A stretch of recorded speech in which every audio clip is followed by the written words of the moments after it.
Listen, I know you're Elvis. I was a big fan of Elvis's. I liked watching him dance, and I liked watching him in the movies. I wanted to be one of those pretty girls in the movies that Elvis dug. I think that when you have such an amazing performer who's an icon, a legend, and he dies, people do not want to let go of that. I'm not trying to hurt your feelings, Mr. Half. I'm merely trying to give you a reality check. I tell you what, Bruce Campbell has got Elvis down.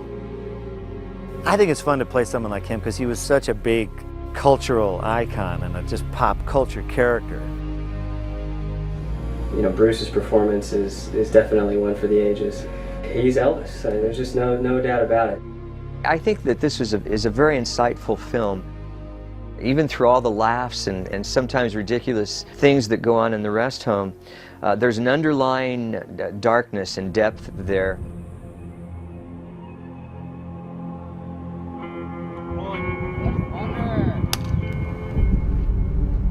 See camera! See camera!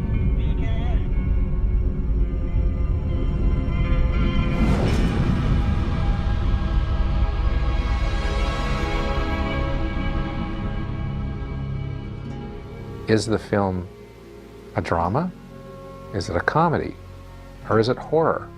Sometimes I'd fill out these festival applications and I'd ponder that for an hour, not knowing which box to check. It's an interesting question, what is Bubba Ho-Tep? And when you try and tell people, you can give them the long version or the short version. The short version, the TV guide slugline is it's a redemptive Elvis mummy picture. What genre really is it? Comedy, scary, camp? I'm not quite sure, but it's a fun movie to be in. The Elvis in this movie is very contemplative. And so there's a lot of it, you know, that going on too. So it's not really a comedy per se. The idea was so crazy and wild that you had to say, well, somebody's crazy. Is it me? It certainly was a challenge. It's not something you would meet every day. It's a horror film because there's a mummy. You know, and how can you have a film that's not horror with a mummy in it, especially a soul-sucking 4,000-year-old one?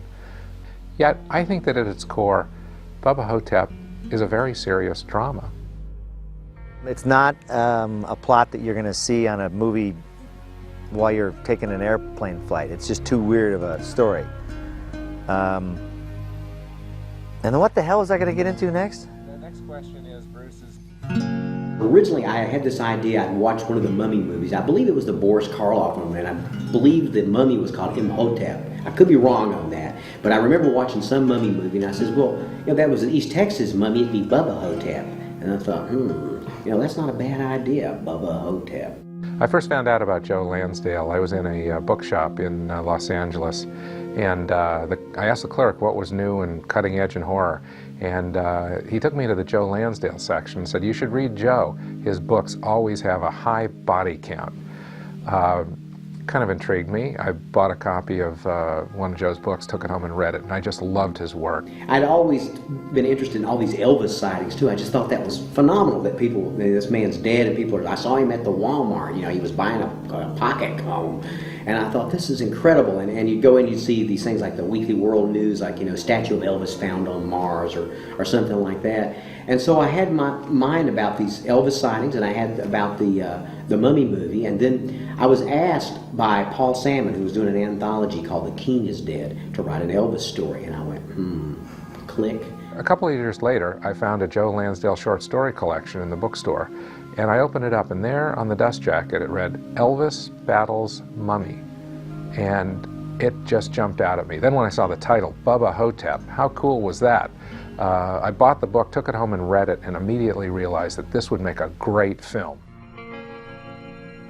In trying to raise the funding for Bubba Ho-Tep, I showed it around to a couple of studios, and generally the response from the Hollywood big shots was pretty damn typical. They despised everything that I thought was great about the story. And they couldn't get over the fact that I wanted to make a movie that would be 90 minutes of two old geezers in a rest home. They said, there's no way that our target youth demographic is going to sit through that. I got the call from Don at that point And I read the script, and the financing wasn't in place yet, but I said, well, congratulations, Don. You know, this is the weirdest script ever written, I think. The typical Hollywood movie costs somewhere between $50 and $70 million, and you're really talking on orders of magnitude about 1%. We had about 1% of the typical Hollywood movie budget. Yet, it was enough to do this story if we could just call in a few favors. The first time I saw Bruce Campbell was at a Fangoria convention, and he just wowed the fans. It was really amazing. This was before the Bruce Mania had really started with the Army of Darkness and all of that. The way that he energized that crowd, it was just phenomenal. And I always remembered that. It's a very weird script. And right from the go-get, it's launching right into Elvis in a home with cancer on his penis, and he's got, it's pus-filled, and I thought, oh my God, what am I getting into? He bears a passing resemblance to Elvis. He's, you know, he's got the dark hair, he's got the chiseled good looks. You know, his chin's a little bigger than Elvis, but definitely something we could work with. Well, the key factor for me in doing this part was an issue of the penis, because, and the script is very lurid how it describes he has a cancerous growth at the end of his penis, and how it's being lubed up by the nurse and this and then. I thought, well, let me find out, before I say yes or no, let me find out where Don's coming from. So I remember calling him up and going, Don, I got one question for you, pal. Don, you're not going to show it, are you? And I said, show what? He said, you know, show it. Are you going to show the penis? He goes, no, I'm not going to show the penis. I went, then I'm in. It's hard to say what my agents had, what their reaction was to the script, but I know that it was just not good. In their mind, this was like an Elvis mummy cancer on your penis movie, and they're like, what? They didn't get it. They didn't get it, flat out. And from, as I understand it from talking to Don, that Ossie Davis, his agents said no too. This particular character, or any character if you're an actor, has to believe in himself and in his mission in toto. And so, playing Jack Kennedy, I just truly believed that I was Jack Kennedy, and they had done a dirty deed, and I was trying to get back. Ossie's a legend. I mean, not only is he an actor, he's a director, a writer, a historian, a social activist. I mean, you're talking about a man who's a legend, and he's probably one of the few actors in Hollywood who could bring an 80-year-old JFK to life and make you believe that he's really a black JFK with sawdust in his head. Certainly that's something that would give you pause. Oh my goodness, when I heard Ossie Davis was going to be playing the other lead in the film, I was just thrilled. Just to even be on celluloid in the same film with Ossie Davis is a thrill. We needed him for a bunch of reasons. One, to give credibility not only to the movie, but to the part. Because he's playing a psycho in a weird sort of way. And if you cast kind of a wild-eyed, freaky character, I don't think you'd believe him. But here you get Ossie Davis, you know, the man who gave the eulogy for Malcolm X.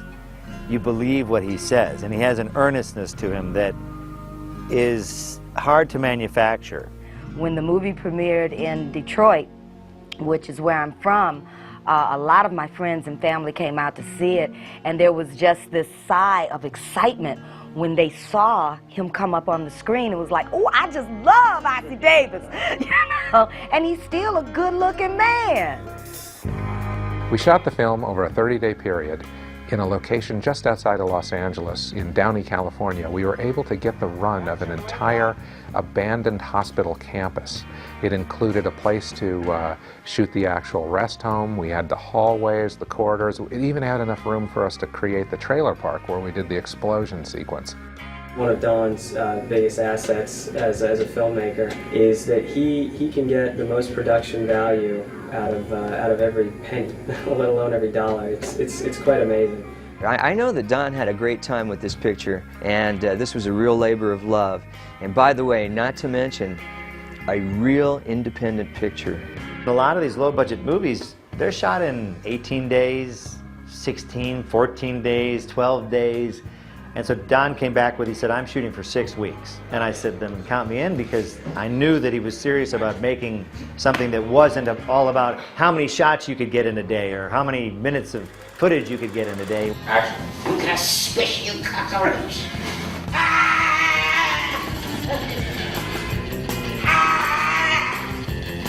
Cut it. The first third of the movie, Elvis never gets out of bed. I thought there was an advantage, really, and I remember the first couple of days of shooting, I was going, am I ever going to get out of this bed? There's just one bed scene after the next. You know, we had been filming one particular sequence for a long time, and I had to go to the bathroom, but the camera setup was very complicated. The lights were all around the bed. I couldn't get out. And I said, Don, give me the pan. He's like, what? I said, yeah, just give me the bedpan. I mean, my character would do it, and this wasn't number one.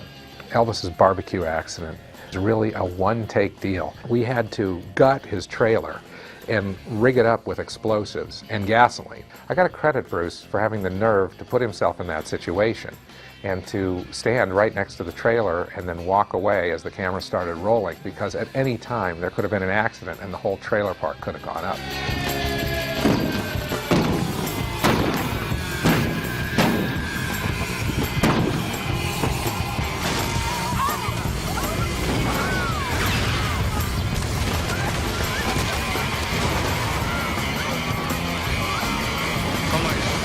I have to say, for me, the appeal of working on low-budget movies is that everyone who's there on the set wants to be there.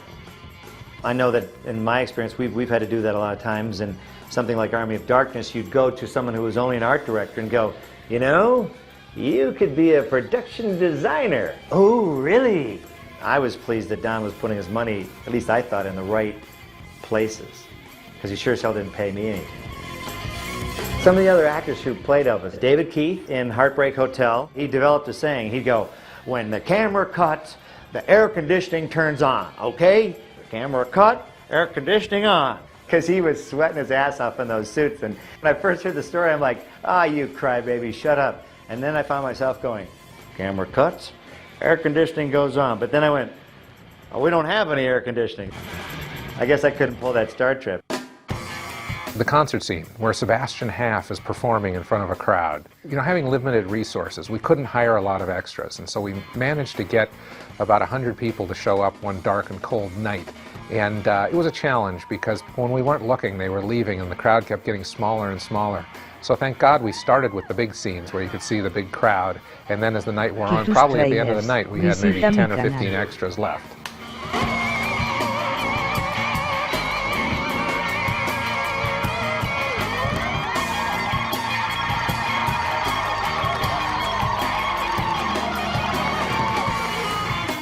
We had 3 pretty radical stunt sequences in Bubba Ho-Tep.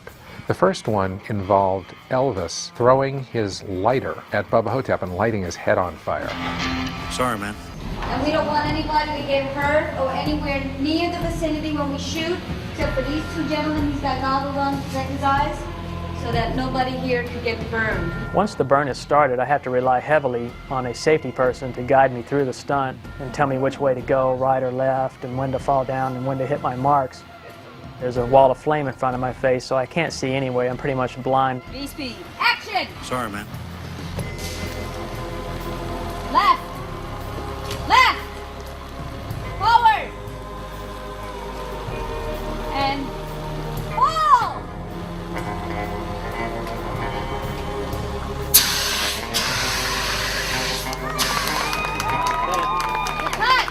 So I lit his face on fire, and it's always, once you get past being nervous about it, it's kind of fun to throw your lighter and light someone on fire. Elvis is fighting the mummy on the wheelchair. They go to the edge of the cliff and they have to tumble and roll all the way to the bottom down to the creek. It was basically Bob Ivy in mummy costume and a dummy of Elvis. And we got a couple guys to push the thing at full speed, and that hit the edge of the cliff and went flying over the edge, and we get the shot of the wheelchair flying through the air.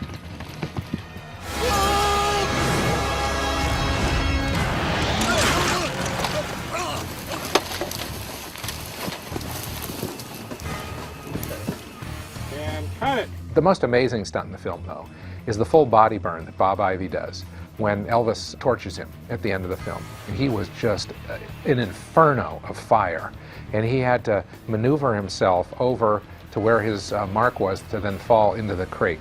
body burn is a very dangerous stunt. It gets very hot very quickly. If you get burned, it's quick and it's permanent, and you have to know what you're doing. You can't just freak out and go running all over the set. Your soul-sucking days are over, amigo. Relax!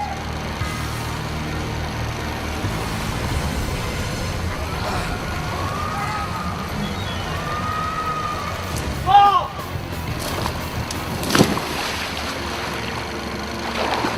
You're out! And cut!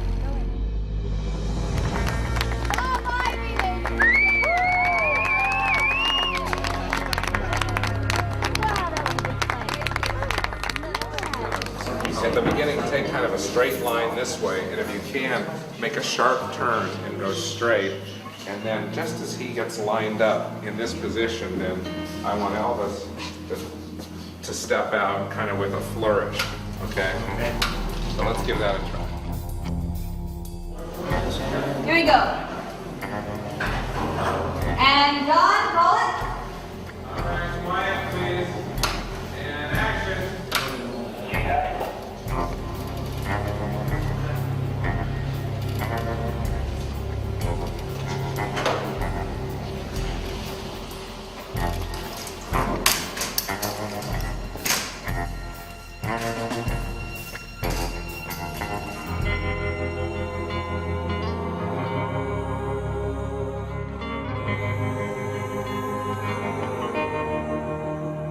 Sitting in a makeup chair for 2.5 hours, you get all the grumpiness you'd ever need, and you feel like an old man because you're tired. What makes a successful makeup is the less is more, especially when you deal with an actor that has so much mobility and articulation in his face. And we didn't want to cover Bruce with all these appliances and all this heavy makeup so he wasn't able to perform. We had a chin piece as to cover that little scar that Bruce had. He really wanted that to not be a main feature because Elvis didn't have it. We also had a nose, a prosthetic nose on Bruce. And then we had jowl pieces that I believe ran alongside his nose, around his jawline, and then back up. The schedule that Bruce Campbell had to work was really arduous. He would arrive 2 hours and 45 minutes before anyone else did. We were still sleeping in bed when Bruce arrived at the set. We're at the end of the process here. This is the finished product without the Elvis glasses man. Yeah. Bruce, to me, is one of my favorite subjects, and I feel that nobody wears makeup the way Bruce Campbell wears makeup. I mean, he really sells it 100%. He doesn't let it inhibit his performance. He uses it as a tool. It's just one more thing in his bag of tricks that, you know, he needs to develop that character. The film does have a poignant way of touching on how older people in our society are cast aside. A lot of people mentioned to me that they liked the fact that the movie had two older people as heroes in the movie. And that was exciting to them because our culture is so youth-oriented. And in a culture like ours that's slightly obsessed with the idea of youth. And we tend not to make place at the table at all sometimes for those who are not necessarily still young. And it's a pretty grim situation to imagine yourself being stuck in an old folks' home, stuck in bed between JFK and the Mummy and all the activity that goes with them. It gives Elvis a reason to live. It gives him a reason to get himself out of bed. This film is an ode to old people. It reflects something that's very true. Older people in this society are invisible, and how quickly we forget. I've passed my prime. I mean, I'm 86, and if I haven't said what I got to say by now, I think it's a bit late, you know. So I'm sort of playing out the string and being involved as the occasions arise. But my big moment, or the moment when I made my statement as an actor, as a writer, or even as a director, is past. I'm not looking for that. I'm not seeking it at all. I had my chance. I made the best of it. I'm highly satisfied. And trying to find a dignified way to get off the stage without bumping into the furniture. Y tus trailers, visita mi canal. The crew tends to dwindle as we get down to those last couple days. I think the second to last day we wound up at this water park outside of Los Angeles that had an Egyptian theme. And then ultimately the last day of shooting was just myself and my son Andy in my backyard. We had a little wading pool, and we needed to do a shot at the creek bed. We needed an insert shot of the bus license plate. So just the two of us actually ended up shooting that last shot.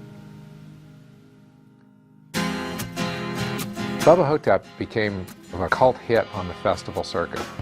At the premiere for the movie, seeing the crowds and hordes of fans that were just lined up waiting for this movie to come out. It was pretty stunning. The lines were out on the street. They were down the street. We arrived at the screening at the Uptown Cinema, 1,000 seats, and they had turned away 400 people. And then it played throughout Europe and throughout the United States and in Asia. It's played everywhere in festivals all over the world, and always the responses has been great. Under all of the weirdness, there was a strange sentimental side to it. We don't always have to make movies where it's with blood going and, you know, little balls sucking, you know, smashing into people's heads and limbs flying. It doesn't always have to be the case. It was an amazing thing to see this picture cut together and to hear the reaction from the crowd. It was incredible. They got all the nuances. They laughed their heads off. People were practically falling out of their seats. And it was really gratifying, I have to say, more than anything, to see Bubba play in art house multiplexes. And Bubba Ho-Tep, a redemptive Elvis mummy picture, is right there. To me, that was the final victory. The response to the film in general has just been overwhelming. They loved the movie. It was really a dream come true.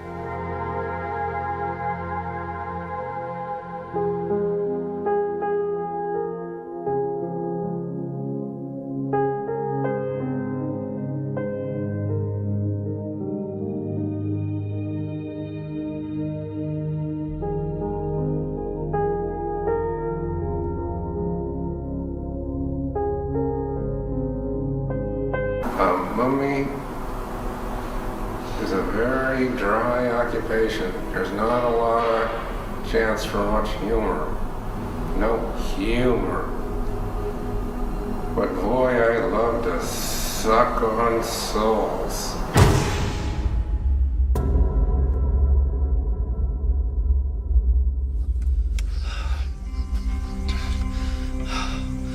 Where'd old Bubba Ho-Tep go? Where'd he come from? How the hell did he get here? Making The Mummy wasn't a very easy task. One of the challenges of any modestly budgeted horror film is to create believable effects. We didn't have millions of dollars to create digital mummy effects. We had to do it the old-fashioned way, with rubber. And the making of Bubba Ho-Tep required us to call in quite a few favors, and one of the biggest ones we called in was with K&B Effects.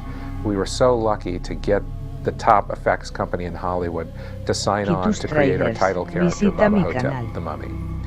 When Don came to us, you know, he had a lot of ideas about what he wanted the mummy to look like. First, he wanted it to be very emaciated and thin, and that's really tough to do when you have, unless you have a really thin actor. And you know, Bob was pretty thin, but we had to accentuate certain parts of the body by darkening in sections to give it the illusion of it being a total thin skeletal look. They were really genuinely excited about helping us with the project, and basically did the project at cost. Led by Bob Kurtzman, the team at K&B Effects created a fabulous mummy suit. It was a costume. So we ended up taking measurements of Bob Ivy and finding a body form that was very close to his body in size and everything. And then we did head and hands casts of him. K&B started by doing a mold of my head in order to sculpt the mask. The mask took about 30 minutes to put on, and they had to glue it down around my eyes. As far as the body, we had a group of foam fabricators, and they would pull these pieces out of skeletal parts that we had existing molds of, and we trimmed them up, and the girls in the foam fabrication department would glue these pieces to a bodysuit, a spandex bodysuit that we had on the body form. Then after that, I took the body and spatulated foam latex all over the whole thing and let it kick off and gel, and then textured it and kind of sculpted all the wrinkles and rotted flesh look to the thing.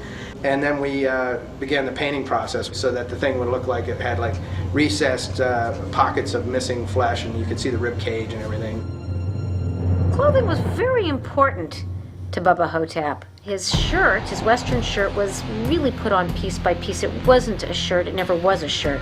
The boots for Bubba Ho-Tep are made out of snakeskin. No cowboy worth his weight in gold would be caught dead without a great pair of snakeskin boots.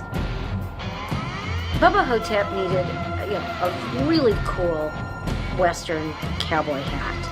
At last, we found the perfect hat. Distressed just perfectly, KB added bones and feathers. And there you have it. My pal, Bubba Ho-Tep.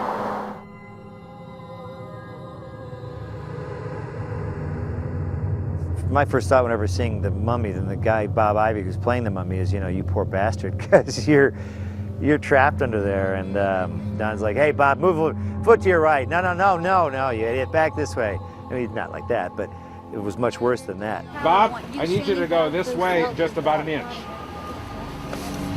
Right here? Your right foot this way 1 inch.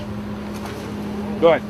Bob was in much more agony and pain than I was with these little red contact lenses in that you might see shooting at night. Sometimes they were uncomfortable, but that's just part of the game. And with this full mask on, and I mean, you can't breathe, really. And you're creating your own biosphere in there. And after a while, you're sort of breathing your own essence. And I know he must have been getting hot inside that thing. Even though he tells me he was cool as a cucumber, I don't believe it. During the day, it would get a little warm, so it would be hot in the suit. But when we shot at night, I didn't have any problems because it was cold at night. It was actually good to have it on to keep warm.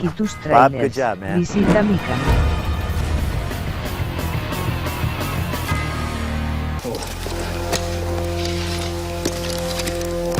Big check on that, baby.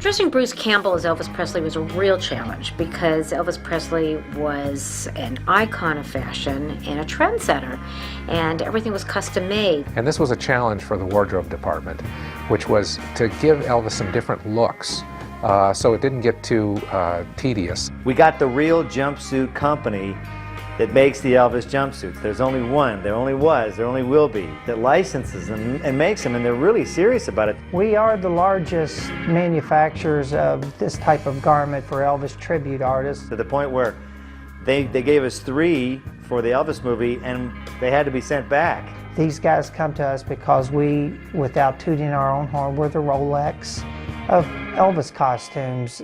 Because it's none of this, Bruce isn't keeping them in his closet. I worked with BK Enterprises, and Butch over there helped me. He holds the original patterns for the Elvis jumpsuits.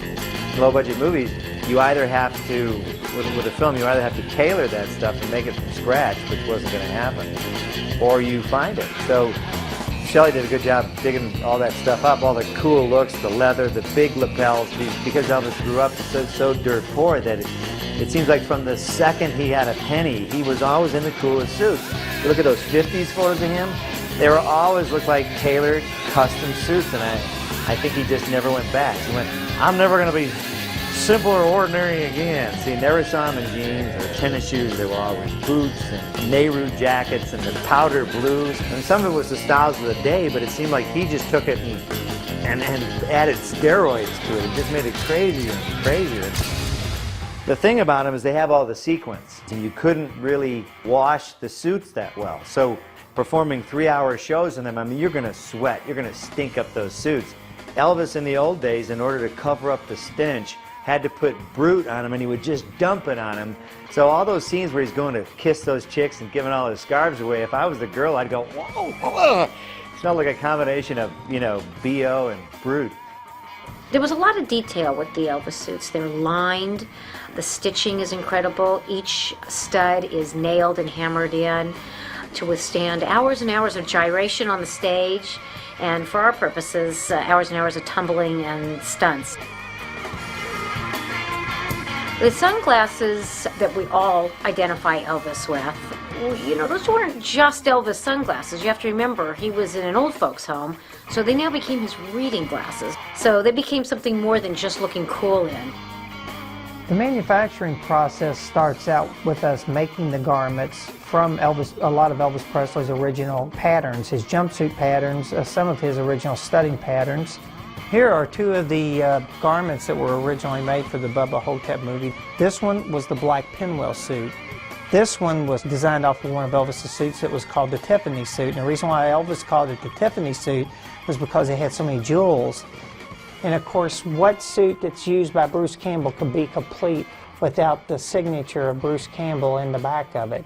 Of course, we have the black crushed velvet jacket. Some people have called it the Nixon jacket. The black shirt here is the one that he wore underneath that jacket.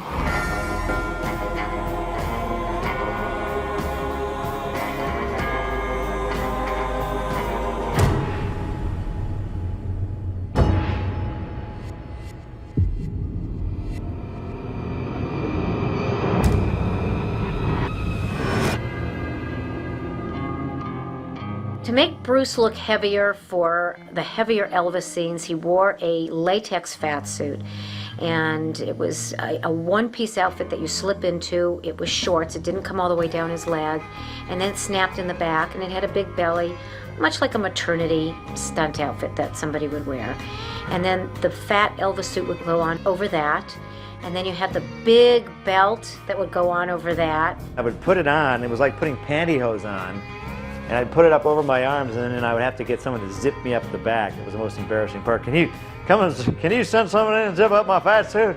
One of the side benefits of the padded jumpsuit was that it probably kept him pretty well protected during some of those tumbles, and pretty warm during some of those tough night shoots.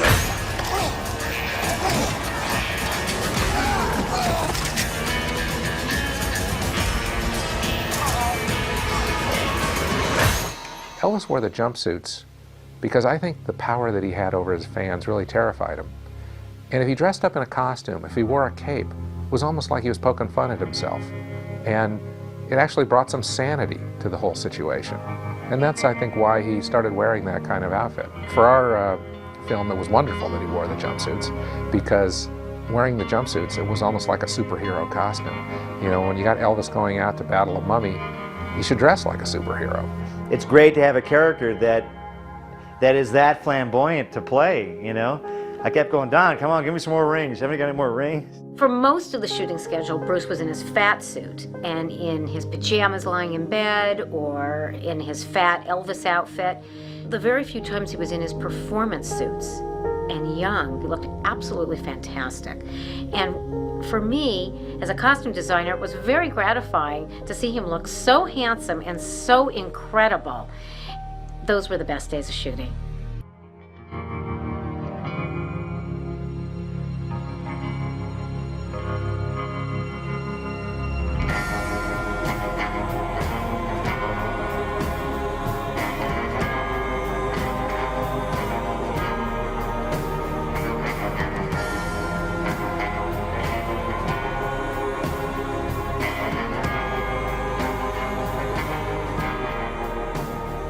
Sitting here with Brian Tyler, who composed the score for Bubba Ho-Tep.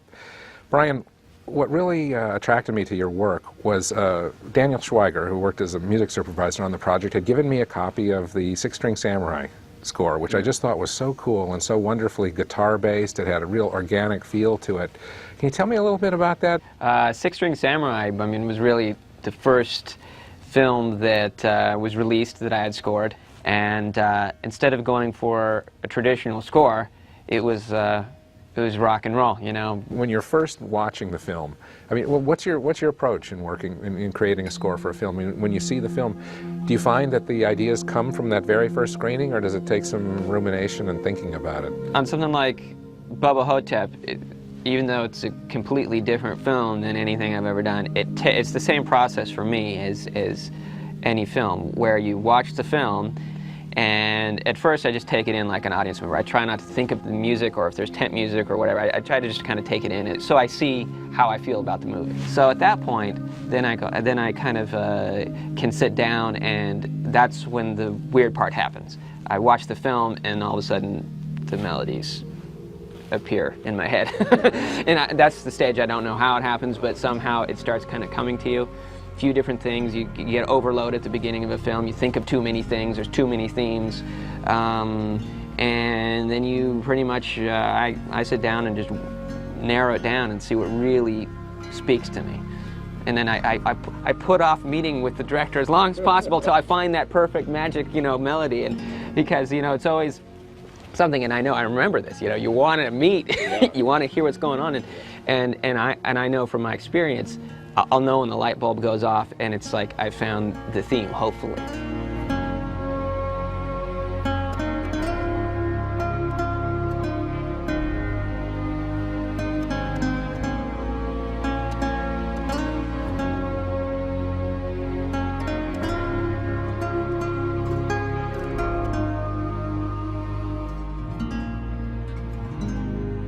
How do you create a theme? I mean, do you sit down and noodle at the piano until you come up with something? Does it just come to you in your head? For me, at least, it comes to me in my head. It's not by sitting down and kind of trying stuff out on the piano or the guitar. It's more reverse engineering what came to me in my head. Okay, it comes in my head, and it's some weird moment. Tráilers. Shower is typical, you know, or driving along. You know, it's always where you're not by an instrument or a piece of paper. You can write it down. So inevitably, you know, you do the types of things where you're driving on the 405 and you call from your cell phone your voicemail and sing it, you know, or something. You've actually left voicemails to yourself with tunes? Oh, it's embarrassing. I mean, if you ever heard them, it's like ridiculous. But to me, I know what it is. You know, I know what I'm trying to do. You know, I'm doing like human beatbox over the phone combined with, okay, that section was 4 bars. I'll actually say it to Brian. That's 4 sections of the percussion. Now I'm going to do the guitar. For me, it comes from inside first, and then I try to pick out what's actually in my head. And that's exactly what happened on this film, for all the things. You do a range of scores. I know you've done full orchestral projects and very simple stuff also, but I do know that in this film, that you performed every instrument and performed pretty much everything in the film.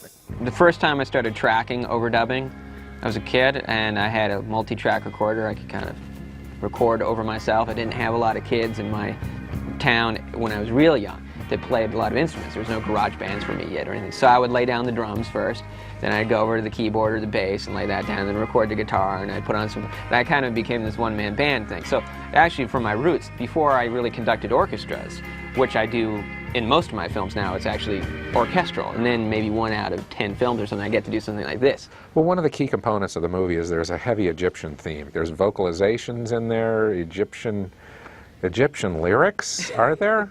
The Egyptian thing, you know, it's me in there. I sing a lot on this soundtrack. It's a film that needed to be wise with its budget, but I think that inspired me to be more creative.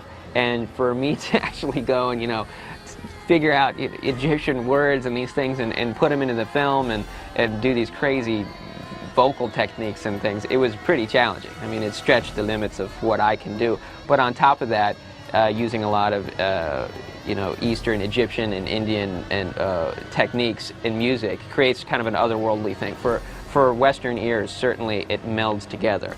A movie like this, as funny as it is, and as comedic and crazy with all the elements, it's also a tribute to Elvis, you know, and it's very much, you know, honoring his legacy as much as it is, let's have fun with it, you know, and so since we had kind of the wackiness on screen, actually the music isn't like wacky at all. It actually plays very straight, you know, and it's that contrast that I think that, you know, on those movies where you see music hopefully working with the film, that's what you try to do. You know, you try to find a way to have it speak in a way that is really organic to the film.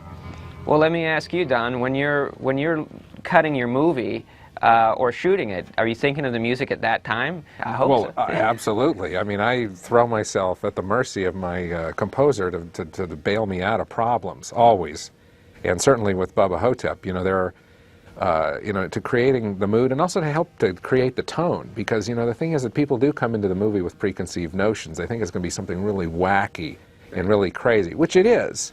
But I always, from the beginning with the short story, I felt that there had to be a lot of heart, and it's so important to get a connection with the audience to the core of, you know, of Elvis in this predicament. You know, he's a guy who really had so much potential, and in a certain fashion he's sort of gone to seed. And he has this chance of redemption, and that's what I was looking for. And when, believe me, I was so thrilled with the way that this score turned sections of the film around that I felt really needed the help. I'd worked with a great composer years ago, who unfortunately he's passed on, Fred Myrow, and he, one of the things he used to always tell me whenever I'd try to ask him to score something that was a little too short or a piece of too cue, he would always say to me, that's television. That's a television cue. It's one of those to end to a commercial. You know, you can't put a cue in that's 20 seconds long or 15 seconds long. So it seems to be that during the editing process, when I'm starting to think about music, I'm actually thinking about how we can leave space for music, how we can design it so that it fits, certainly. I mean, it seems to me, looking at a film, I can watch a film in its raw form without music and tell whether or not there was room left for music while you were shooting it. To me, it seems intentional. You would have shots that would hold for longer than you would usually see. You know, if you're a little bit nervous about your own film, you tend to quick cut and not hold on shots because the music's going to have to carry it. For me, it was great to see that you left room for me to do what I should do.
I think we got it. All right, good work, Brian. That was great. Woo. That was